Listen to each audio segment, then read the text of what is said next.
18 restaurant chains. One empire. Gone. Not because the burgers were bad. Not because people stopped eating.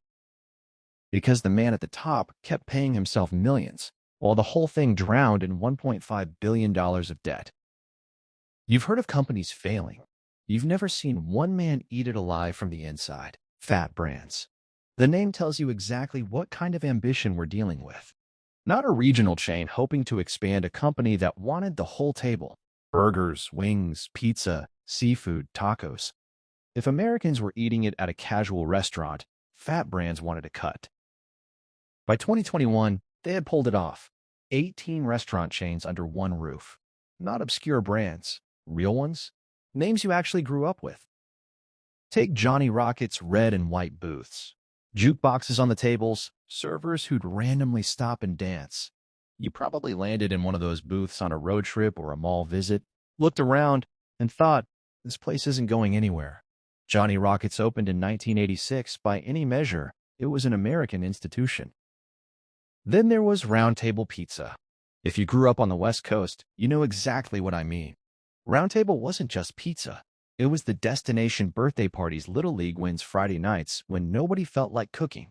The chain had been going since 1959, 60-plus years of the same families coming back. Fat Burger, Twin Peaks, Marble Slab Creamery, Elevation Burger, Hurricane Grill. One by one, Fat Brands bought them all.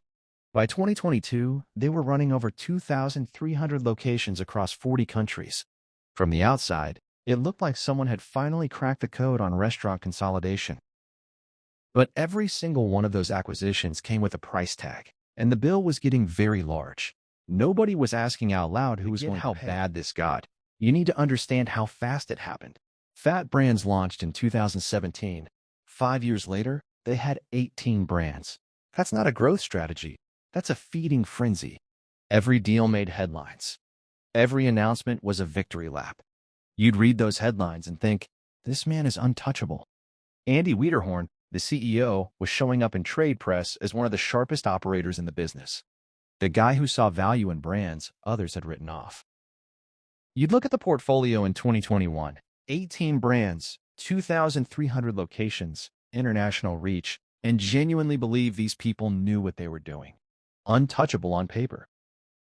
What the press releases left out, every acquisition was financed, not partly, every single one. Massive debt, piling on top of older debt, compounding, the kind that doesn't sit still. It grows, it breathes, it demands to be fed. By the time anyone looked closely, Fat Brands was sitting on over $1.5 billion in total debt. Not revenue, not assets. Debt. And while that number climbed, the man at the top was doing something else entirely, something that would come to define this whole story. This is where it falls apart. It starts with mistake number one, the salary. While Fat Brands was drowning, Andy Wiederhorn paid himself $22 million in salary and bonuses over a few years. Sit with that for a second. The company owed $1.5 billion. Franchisees were underwater, employees were stretched thin, and the CEO was cashing checks most people won't see in a lifetime. Here's the part that gets me. This wasn't hidden. It was in the filings, disclosed. Any investor, any journalist, any board member paying attention could see it. And it kept happening anyway. That's the pattern you see in corporate collapses. Not stupidity, entitlement. The quiet assumption that the man at the top gets to eat even when the house is on fire. If this story is hitting different, go ahead and subscribe. More of these coming every week. The salary was just the start. Because Wiederhorn's relationship with money and with federal law didn't begin with Fat Brands Act. And that history was sitting right there for anyone who wanted to look. Mistake number two, the past they chose to ignore. This wasn't Wiederhorn's first financial fire.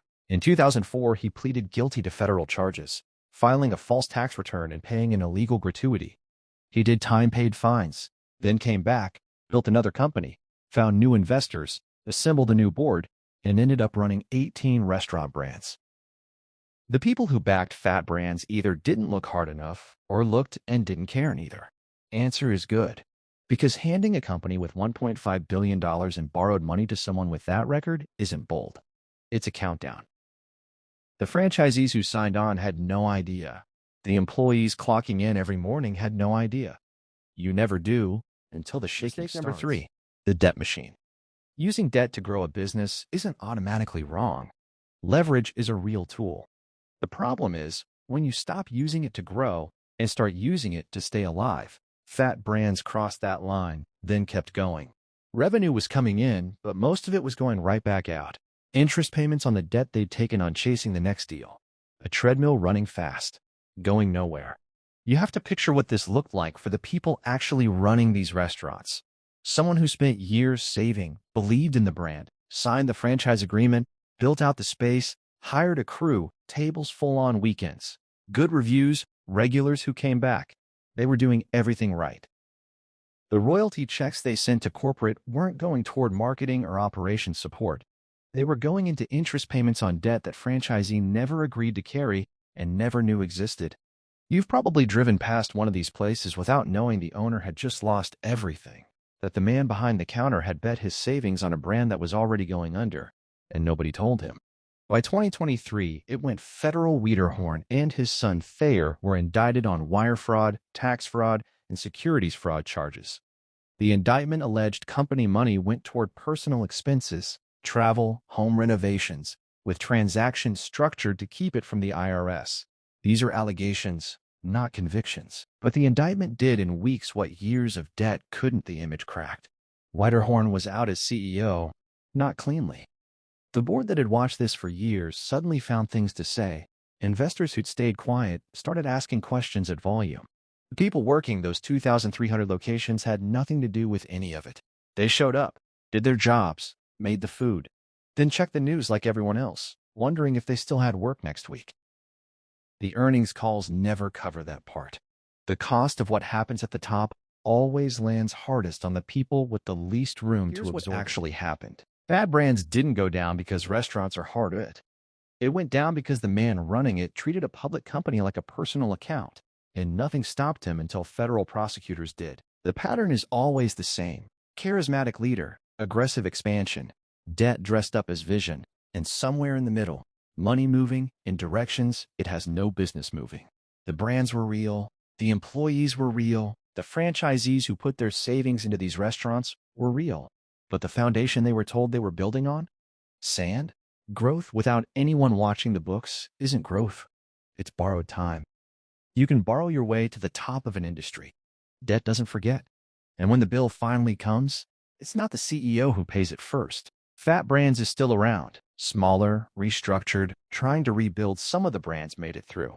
Some locations are still open, serving customers who have no idea what went on behind the scenes. But Andy Wiederhorn, the man who assembled this thing acquisition by acquisition, is facing federal charges. The $22 million is gone. The empire is cracked. 18 brands that fed millions of Americans are now a courtroom story. That's not bad luck. That's a choice made at the top, paid for at the bottom. And if you want to see how another American icon got buried under the exact same mountain of debt, the Toys R Us story is right there on your screen. If you made it this far, you already know what this channel is. These aren't business stories. They're warnings. If this one hit different, the like button is right there. 2 seconds, and it helps more people find it. And if you're not subscribed yet, what are you waiting for?